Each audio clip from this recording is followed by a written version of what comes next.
মেয়েদের ডিভোর্স হয় 3 কারণে। কয় কারণে? শুনে নেয়, জোরে বলেন কয় কারণ?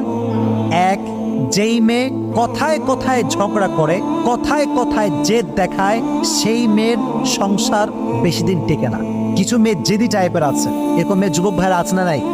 খুব জেদি, যা বলবে ইয়ে मैं करके ही रहूंगा, ये मुझे करना ही है। এত জেদ, স্বামী কয় তোর 14 গোষ্ঠী সহ তালাক মারলাম, যা।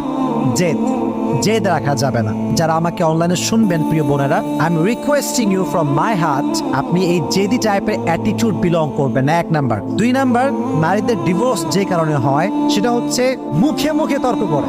এরকম মেয়ে আছে না, স্বামী যদি বলে শালি, ও বলে শালার বেটা শালা, তোর 14 গোষ্ঠী শালা, কথায় কথায় তর্ক করে। ঠিক না, এটা ঠিক না। মনে রাখবেন, কোন পুরুষ সে নারীকে পছন্দ করে না যে নারী কথায় কথায় তর্ক করে।